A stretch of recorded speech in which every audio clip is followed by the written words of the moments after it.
नमस्कार दर्शक बंधु शुभ सकाळ। आज हूँ मार्च मास 16 तारिख सोमवार। चलतु नजर पकाइबा आज दिन राज्य और देश विदेशर 20टी गुरुत्वपूर्ण खबर उपर।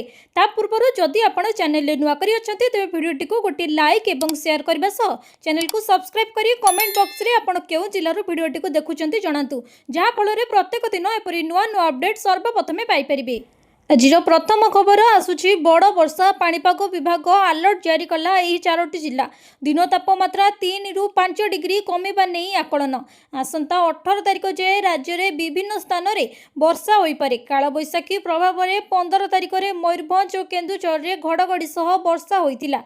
16 तारिख में रायगड़ा मयूरभंज और केन्दुझर में झड़ वर्षा हो पारे बोली पाणीपाग विभाग पूर्वानुमान करिछि। यासह एही 3टी जिला पई ऑरेंज वार्निंग जारी करिछि पाणीपाग विभाग। एतिसह आगकू वर्षा थिबारु आसंता 4 दिन राज्य में दिन तापमात्रा 3 रु 5 डिग्री कमी पारे बोली पाणीपाग विभाग पक्षरु आकलन करिछि।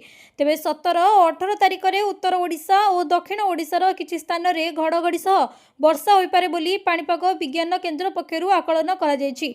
रविवार दिन 3टी स्थान में तापमात्रा 40 डिग्री रही बेले झारसुगुड़ा 40 डिग्री 2, टिटलागढ़ में 40 और संबलपुर में 40 डिग्री रेकर्ड होइछि।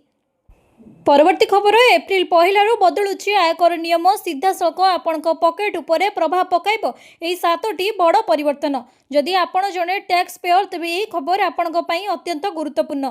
केंद्रीय बजेट 2026 रे आयकर आईन में करा अनेक संशोधन आसंता 1 एप्रिल 2026 रु सारा देश में लागू होगाकू जाउछि। तेबे आसंतु जानिबा 7टी बड़ परिवर्तन विषय। प्रथमटी हेउछि नुआ आयकर आईन 2025। यह अधिक आधुनिक और सरल हेबो बोली कुहा जायछि। तेबे आश्वस्तिकर कथा हेउछि जे 2026-27 आर्थिक वर्ष पई टैक्स स्लैब रे कोनोसी परिवर्तन करा जाय नहीं। द्वितीय आईटीआर फाइल करने समय सीमा वृद्धि। जो टैक्स पेयर मानकर ऑडिट आवश्यक हुए नहीं सेमानक पई आईटीआर 3 और आईटीआर 4 फाइल करिवार शेष तारीख को बढ़ाई 31 अगस्त करा जायछि। नंबर 3 रिवाइज्ड आईटीआर मिलिबो अधिक समय। जदि आपण आईटीआर फाइल करबा पई समय रे कोनोसी भूल करूचंती तेबे एबे आपणको से आर्थिक वर्षर 31 मार्च पर्यंत रिवाइज रिटर्न दाखल करि परिबे। चतुर्थटी होछि शेयर बाजार रे कारोबार हेबो महंगा। शेयर बाजार F and O future and options कारोबार करुथिबा निवेशकों पई एक बड़ झटका लागिछि। नंबर 5 शेयर व्यय ब्याक उपरे टैक्स। आसंता एप्रिल कंपनी गुड़िक पक्षरु करा जाउतिबा शेयर व्यय ब्याक को मिलुतिबा टंका को कैपिटल गेन्स भाव में विचार करा जाई टैक्स लगाजिबो। नंबर 6 हेउची डिविडेंड आयरु सुध खर्च काट हेबो। नुआ नियम अनुसार डिविडेंड किंबा म्यूचुअल फंड रु हेउतिबा आय पई आपण करितिबा सुध खर्च को आ टैक्स रियाति भाबे दर्शाई परिबे नहीं। नंबर 7 हेउची टीसीएस स्तर रे परिवर्तन। टैक्स पेयरंकर द्विधा दूर करबा और टैक्स रिफंड प्रक्रिया को त्वरान्वित करबा पई टैक्स कलेक्टर एसपोर्ट टीसीएस स्तर मध्य किछि जुक्ति संगत परिवर्तन करा जायछि।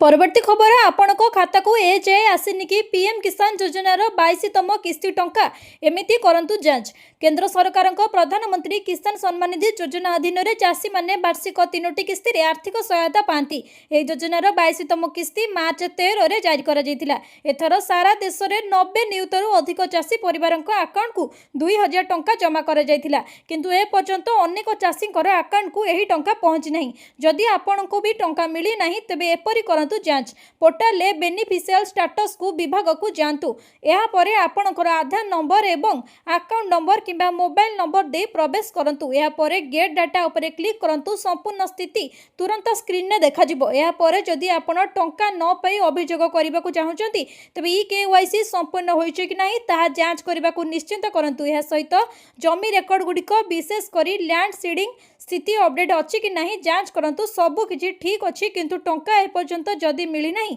तेबे आपण अभियोग दाखल करि परिबे। हेल्पलाइन नंबर 155261 किंबा 18001801 को कॉल करि परिबे। वैषयिक समस्या पई दया करी 011243000661 रे जोगाजोग करि परिबे। परवर्ती खबर एमानंकु आ मिलिबनी एलपीजी सिलिंडर गैस संकट बेले केंद्र सरकार नेले बड़ निष्पत्ति। मध्य प्राच्य में चलता उत्तेजना जोगु विश्वव्यापी शक्ति संकटर आशंका बढ़िबारे लागिछि। भारत मध्य कलाबजारी एवं गैस सिलिंडर अवैध गच्छित को रोकिया विभिन्न सहर में चढ़ाऊ जोरदार करा जायछि। एपरि भितरे पेट्रोलियम और प्राकृतिक गैस मंत्रालय बड़ निष्पत्ति नेछि। एही निर्देश अनुसार जो परिवार गुड़िकर पूर्वरु पाइप प्राकृतिक गैस बा पीएनजी कनेक्शन अछि सेमानकु आउ एक समय घरोई एलपीजी संजोग रखिबा पई अनुमति दियाजिबो नाही। यार अर्थ हेउची एपरि ग्राहक मानकु तुरंत सेमानकर एलपीजी सिलिंडर कनेक्शन हस्तांतर करबाकू पड़िबो। घरोई गैस परिचालन रे उन्नति आनिबा एवं बंटन व्यवस्था को अधिक संगठित करबा उद्देश्य रे एही पदक्षेप कार्यकारी करा जायछि। सरकारक विश्वास ग्राहक मानकु एककालीन पीएनजी एवं एलपीजी संजोग धारण करबाकू अनुमति देबा द्वारा गैस जोगाण रे असमानता संभाव्य अपव्यवहार एवं संबलर अनावश्यक दोहरा सृष्टि हुए। तेणु यही कटकणा मध्य ग्राहक मानकु एकक प्रदानकारी ठारू सेमानकर गैस उत्स करबाकू बाध्य करा जाउछि, जहा द्वारा जोगाण श्रृंखल रे अधिक स्वच्छता आसी परिबो। परवर्ती खबर एप्रिल पहलू गाड़ी चालकों उपरे पड़िबो चढ़क। वार्षिक फास्टैग पास दर में 2.5% बढ़िबो। आसंता मास एप्रिल पहलू जातीय राजपथ में यात्रा करने सामान्य महंगा हेबो। सड़क परिवहन मंत्रालय वार्षिक फास्टैग पास दर में 2.5% वृद्धि करिछि। एबे घरोई गाड़ी मालिक मानकु वार्षिक पास पई 3000 टंका बदल में 3075 टंका देबाकू पड़िबो। एही पास कार यूजर्स को देशव्यापी 200 टोल प्लाजा रे बिना बाधारे यात्रा करिबार सुविधा देइथाय। तेबे सड़क परिवहन मंत्रालयर अधिकारी मानकर कहिबा अनुसार जेबे फास्टैग वार्षिक पास व्यवस्था आरंभ करा जायतिला सेतेबेले यार विज्ञप्ति रे प्रतिवर्ष दरर समीक्षा एवं संशोधन व्यवस्था रखा जायतिला। वर्तमान घोषणा करा जायतिबा वृद्धि तार अंश विशेष देश पई राजपथ टोल दर रे परिवर्तन पई जे पद्धति धार्य करा जायछि उक्त आधार रे एथर 2.5% वृद्धि करा जायछि। सरकार अगस्त 15 रु एही विशेष वार्षिक पास व्यवस्था प्रचलन करथिले जहाकू आशा ठारू अधिक भल रेस्पॉन्स मिलिछि। परवर्ती खबर गैस को नहीं होंतुनी टेंशन। सरकार कहले राशन कार्ड मागणार मिलिबो।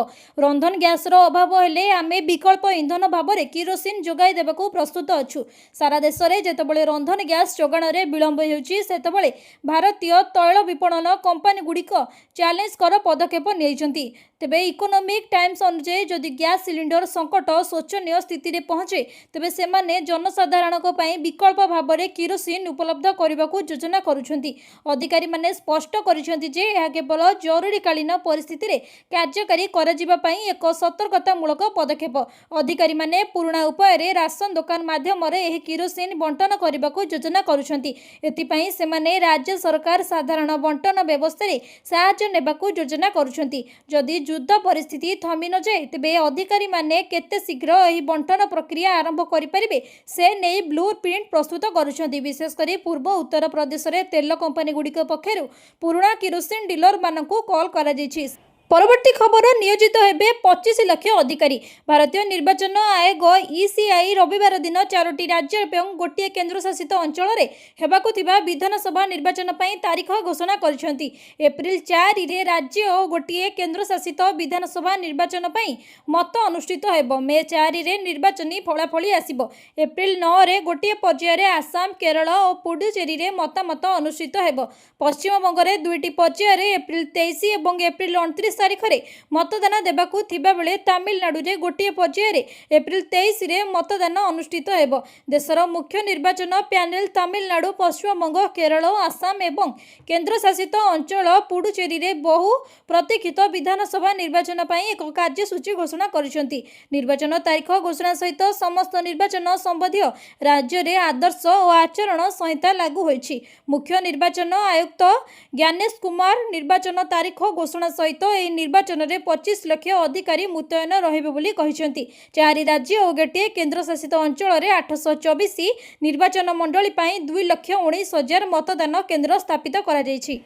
परवर्ती खबर युद्ध भितर सुना और रूपा दर में बड़ परिवर्तन किणवा पूर्व जानतु 22 क्यारेट सुनार मूल्य केते टंकारे मिलुछि। गहना किणवा पूर्व नजर पकांतु केउ सहर में केते रहिछि सुना दर। जदि आपण आज सुना किणवाकू चाहुछंती बा योजना करूछंती तेबे प्रथमे जानि नियंतु आजिर सुना दर। आज भारतीय बजार में 24 क्यारेट सुनार मूल्य 1,59,660 टंका रहिछि। सेहिपरि 22 क्यारेट सुनार दर 1,46,350 टंका छुईंछि। सेहिपरि ओडिशा राजधानी भुवनेश्वर में 24 क्यारेट सुनार मूल्य 10 ग्राम पिछा 1,59,660 टंका रहितिबा बेले 22 क्यारेट सुनार मूल्य 1,46,350 टंका पहुंची। सेहिपरि मुंबई में 24 क्यारेट सुनार मूल्य 1,59,660 टंका और 22 क्यारेट सुनार मूल्य 1,46,350 टंका रही। नुआ दिल्ली में 24 क्यारेट 1,59,810 टंका थिबा बेले 22 क्यारेट सुनार मूल्य 1,46,500 टंका रही। अन्यपटे रूपा किलो पिछा 2,80,000 टंका होईछि। केमिति जानिबे सुनार शुद्धता। जदि आपण सुनार शुद्धता जांच करबा को चाहते तेबे आपण BIS केयर ऐप रे जांच करि परिबे। परवर्ती खबर निर्वाचन थोप पुरोहित मुअज्जिनकर भत्ता 500 टंका वृद्धि कले ममता। पश्चिमबंग विधानसभा निर्वाचन पर तारीख घोषणा होगा पूर्व मुख्यमंत्री ममता बानर्जी रविवार दिन राज्य में पुरोहित और मुअज्जिन अजान देवा व्यक्तिंकर मासिक सम्मान राशि रे वृद्धि घोषणा करिसेंती। राज्य में पूजारी और मुअज्जिन को दिया जाउतिबा भत्तारे 500 टंका वृद्धि करिसेंती ममता। एथिसह निर्वाचन आचरण विधि लागू हेबा पूर्व ममता ही घोषणा करिसेंती। ममता तांको सामाजिक गणमाध्यम एक्स हैंडल ले घोषणा करिसेंती जे आम आध्यात्मिक एवं सामाजिक जीवन को बजाय रखुतिबा आमर पुरोहित एवं मुअज्जिन माननकु प्रदान करा जाउतिबा मासिक सम्मान रे 500 टंका वृद्धि घोषणा करी मु खुशी अनुभव करुछि। यह द्वारा सेमानकर मासिक भत्ता वर्तमान 2,000 टंकारे पहुंची। एही भत्ता पई जो नुआ पुरोहित और मुअज्जिन आवेदन करथिले समस्तकर आवेदन को राज्य सरकार स्वीकृति प्रदान करिसेंती। समाज रे एही धार्मिक कर्मकर्ता भूमिका को राज्य सरकार स्वीकृति देउतिबा यह प्रतिफलन हेउछि बोली ममता कहिसेंती। परवर्ती खबर रास्ताघाटू हटिबे शिशु भिक्षावृत्ति निर्देशनामा जारी कले ओडिशा राज्य शिशु अधिकार सुरक्षा आयोग। रास्ताघाटू हटिबे शिशु भिक्षुक ओडिशा राज्य शिशु अधिकार सुरक्षा आयोग ओ ए निर्देशनामा जारी करिसेंती। राज्य में विभिन्न स्थान में ट्राफिक छक बस स्टाण्ड एवं सर्वसाधारण स्थान में शिशु भिक्षावृत्ति को रोकिया पाई यह कठोर आभिमुख्य ग्रहण कर आयोगर अध्यक्षा बबिता पात्र समस्त जिलापाल पुलिस अधीक्षक एवं पौरपालिका कमिशनर को एक स्वतंत्र निर्देशनामा जारी करिसेंती। शिशु भिक्षावृत्ति को संपूर्ण बंद पाई प्रति जिले में जिलापाल अध्यक्षतार एक जिला टास्क फोर्स गठन करा टीम रे पुलिस अधीक्षक पौर कमिशनर जिला शिशु सुरक्षा अधिकारी एवं श्रम अधिकारी प्रमुख सदस्य रहिबे। ट्रांसपोर्ट नियमित भावे चढ़ाऊ करी भिक्षावृत्ति रे नियोजित शिशु मानक उद्धार करने सह सेमानकर थैथान पाई व्यवस्था करिबे। उद्धार होइतिबा शिशु मानक तुरंत शिशु मंगल कमिटी निकट में हाजर कराइबा सेमानकु शिशु जत्न केन्द्र रे रखाजिबो। सेठारे सेमानकु मागणा शिक्षा स्वास्थ्य केन्द्र एवं काउंसिलिंग प्रदान कराजिबो। जो व्यक्ति बा गोष्ठी शिशु मानकु जबरदस्ती भिक्षावृत्ति नियोजित करिसेंती सेही भली दलाल विरुद्ध में कठोर आईन कार्यानुष्ठान ग्रहण कराजिबो। परवर्ती खबर रेलवाईर यह स्कीम रे यात्री को मिलिबो मागणा टिकेट सह चाह जलखिया लंच डिनर भी मागणा। रेलवाई एक यात्री मानक पई योजना प्रणयन करुछि जहाँ सेमानकु मागणा टिकेट चाह जलखिया सह मध्याह्न एवं रात्रि भोजन सुविधा मध्य प्रदान करिबो। बहुत शीघ्र आपण आउ केवल रेल यात्री रहिबे नहीं आपण भारतीय रेलवाईर मागणा सुविधा मध्य उपभोग करि परिबे। तेबे रेलवे लॉयल्टी प्रोग्राम हेउछि एक स्कीम। रेलवाई द्वारा रॉयल्टी स्कीम प्रोग्राम अधीन रे ट्रेन ने बारंबार यात्रा करुथिबा यात्री मानकु यात्रा कराई जाइतिबा दूरता प्रति किलोमीटर आधार रे पुरस्कार पॉइंट प्रदान कराजिबो। एही पॉइंट गुड़िक कैंटरिंग ठारू टिकेट भड़ा पर्यंत विभिन्न सेवा पई रिमिट कराजिबो। तेबे रेलवाई बोर्ड अनुଯାयी IRCTC पोर्टाल को डिजिटल वालेट परी कार्य करने अपग्रेड कराजिबो। जड़े यात्री जेते अधिक दूरता जाई परिबे सेते अधिक रेलवे पॉइंट पाइबे। एही पॉइंट गुड़िक नगद परी व्यवहार करा जाई पारिबो। ए योजना एप्रिल में वंदे भारत एक्सप्रेस एवं तेजस एक्सप्रेस भली प्रीमियम ट्रेन रे पायलट प्रोजेक्ट भाव में आरंभ होबाकु जाउछि। एही प्रकल्प पई एक दृढ़ डिजिटल सिस्टम विकसित करा जिवो जहाँ दैनिक लक्ष लक्ष कारोबार प्रति परिचालना करि परिबो। एही सिस्टम यात्रींकर तथ्य को सुरक्षित भाव में संरक्षण करबा सह यात्री मानकु तुरंत एवं सठिक भाव में पुरस्कार प्रदान करबा निश्चित करिबो। परवर्ती खबर हर्मुज प्रणाली अतिक्रम कला 2 एलपीजी गच्छित भारतीय जहाज मध्यप्राच्य जोगु भारत समेत विश्वर विभिन्न राष्ट्र में वर्तमान तैल और गैस संकट घनीभूत होबार लगी। ईरान पक्षर पारस्य उपसागरित हर्मुज प्रणाली को अवरोध कर विभिन्न देश में एकाधिक तैल टैंकर अटकी रही। तेबे भारत अभिमुखे यात्रा करुथिबा दुईटी जहाज शिवालिक और नंदा देवी शनिवार दिन हर्मुज प्रणाली अतिक्रम करिथिबा जणा पड़िछि। एही दुईटी जहाज रे 92,700 मेट्रिक टन एलपीजी गच्छित रही। आसंता 16 और 17 रे एही दुईटी जहाज यथाक्रमे गुजराटर मुद्रा और क्वांडल बंदर में पहुंचब बोली कहुछि। केंद्र सरकार कूटनैतिक सफलता जोगु एलपीजी बोझे जहाज भारत आसीपारी। प्रधानमंत्री नरेंद्र मोदी इतिमध्य ईरान राष्ट्रपति मासूद पेजेशियानकर एक प्रसंग में आलोचना कर सारी। भारत एक बंधु राष्ट्र होइतिबारु सबु भारतीय जहाज को बिना द्विधारे हर्मुज प्रणाली अतिक्रम करने को सुजोग दियाजिबो बोली पेजेशियान मोदी को निर्भर प्रतिश्रुति दैछंती। परवर्ती खबर विपद में 350 कोटी क्रोम यूजर्स गूगल जारी कला जरूरीकालीन अपडेट शीघ्र करंतु एही काम। विश्वर सबुठारु लोकप्रिय वेब ब्राउजर मध्यरु गोटे होची गूगल क्रोम संपर्क में एक गंभीर सुरक्षा चेतावनी सामना को आसी। गूगल निश्चित करिछि जे क्रोम रे दुईटी विपदपूर्ण 0 डे दुर्बलता आविष्कार होईछि जाहाकु हैकर्स माने पूर्वरु सक्रिय भाव में शोषण करुछंती। एही सुरक्षा त्रुटि गुड़िक एबे गुरुत्वपूर्ण बोली विवेचना करा जाय जे कंपनी एक जरूरीकालीन सुरक्षा अपडेट जारी करने को बाध्य होईछि। यह आकलन करा जाउछि जे प्राय 3.5 बिलियन क्रोम यूजर्स यही विपद द्वारा प्रभावित हो पारंती। तेणु समस्त व्यवहारकारी को तुरंत सेमानकर ब्राउजर गुड़ी को अपडेट करने को कड़ा परामर्श दिया जाइछि। तेबे फोर्ब्स रे एक रिपोर्ट अनुसार गूगल क्रोम रे दुईटी गुरुत्वपूर्ण सुरक्षा त्रुटि आविष्कार होईछि जाहाकू सीवीई 2026 3904 एवं सीवीई 2026 3910 भाव में नामित करा जाइछि। एही दुईटी को 0 डे दुर्बलता भाव में गर्भीकृत करा जाइथिबा बेले अर्थात हैकर्स मानकर कंपनी गुडी को सेमानक अस्तित्व विषय में संपूर्ण ज्ञान पाइबा पूर्वरु मध्य एही दुर्बलता गुडी को व्यवहार करि परिबे।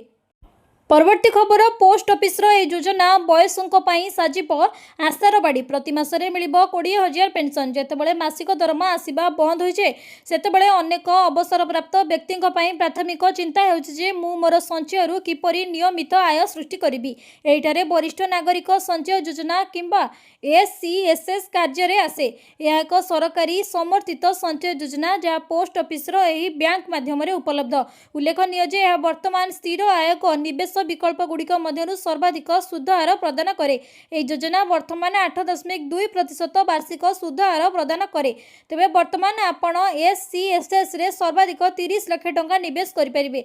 जदि जणे व्यक्ति प्रचलित सुध हार रे संपूर्ण 30 लाख निवेश करंती तेबे वार्षिक अर्जित सुध प्राय 2,46,000 होइथाय। एससीएसएस प्रति 3 मासरे सुध प्रदान करिथाय। फलस्वरूप प्रति त्रैमासिक जड़े निवेशक प्राय 61,500 पाती। जदि आपण एही परिमाण को 3 मासर अवधि मध्य भांगी दियंती तेबे यह आपण प्राय 20,500 प्रति मासरे होइथाय। अन्य शब्द रे एससीएसएस रे 30 लाख निवेश करबा द्वारा प्राय 20,000 मासिक आय पाई परिबो। परवर्ती खबर पारादीप रे प्रतिष्ठा हेबाकु थिबा विभिन्न शिल्प सम्बन्धरे समीक्षा कले मुख्यमंत्री। पारादीप रविवार मुख्यमंत्री मोहन चरण माझी पारादीप रे आगामी दिन में हेबाकु थिबा विभिन्न बृहत शिल्प प्रतिज्ञा संपर्क में एक समीक्षा बैठक करिसेंती। बैठक में आगामी दिन में पारादीप भारतर एक बड़ इकोनोमिक जोन हेबाकु जाउछि बोली मत देई एही अंचल में स्थापित हेबाकु थिबा समस्त भित्तिभूमि शिल्प प्रकल्प गुड़िक जेपरी तुरंत आरंभ हेबो सेतिपई पदक्षेप नेबाकु से अधिकारी मानकु परामर्श देइथिले। पारादीप पोर्ट रे संप्रसारण जहाज निर्माण और मरामती कारखाना बंदर विकास पई आवश्यक विभिन्न प्रकल्प एलओसीएल एवं जेएसडब्ल्यू पक्षरु विकसित हेबाकु थिबा शिल्पानुष्ठान विषय रे बैठक रे विस्तृत भावे आलोचना होइतिला। Bhubaneswar Cuttack Puri Paradip economic region AMNS India पक्षरु पारादीप रे विकसित हेबाकु थिबा विभिन्न प्रकल्पर समीक्षा सह पारादीप पेट्रो केमिकल प्रकल्प इंटीग्रेटेड स्टील प्रोजेक्ट प्रतिष्ठा सह एसबु प्रकल्प गुड़ी को भूमि अधिकरण ठारू आरंभ कर विभिन्न अनुमोदन एवं अन्यान्य समस्त कार्य विषय रे बैठक रे आलोचना होइतिला। परवर्ती खबर 2090 कोटी टंकारु अधिक मूल्यर विभिन्न विकासमूलक प्रकल्प उद्घाटन और शिलान्यास कले स्वराष्ट्रमंत्री अमित शाह कहते जे सार्वजनीन स्वास्थ्य सेवा क्षेत्र में प्रोटोन थेरापी मेसीन को प्रचलन करिबारे आसाम भारतर प्रथम राज्य होइछि। गुवाहाटी ठारे 2090 कोटी टंकारु अधिक मूल्यर विभिन्न विकासमूलक प्रकल्प उद्घाटन और शिलान्यास करने अवसर में श्री शाह यह कहते। से आहुरी मध्य कहते जे बीजेपी नेतृत्व दिन सरकार समय गत 10 वर्ष मध्य आसाम देश में उत्तर पूर्वांचल क्षेत्र पाई एक प्रमुख स्वास्थ्य सेवा केन्द्र परिणत होइछि। अवसर में श्री शाह आभासी माध्यम केतेक प्रकल्पर भित्तिप्रस्तर स्थापन करिसेंति। शाह कहिसेंति जे सार्वजनीन स्वास्थ्य सेवा क्षेत्र में प्रोटोन थेरापी मेसीन को प्रचलन करिबारे आसाम भारतर प्रथम राज्य होइछि। गुवाहाटी ठारे आज 2090 कोटी टंकारु अधिक मूल्यर विभिन्न विकासमूलक प्रकल्पर उद्घाटन एवं शिलान्यास करी यही अवसर में मु खुशी अछि।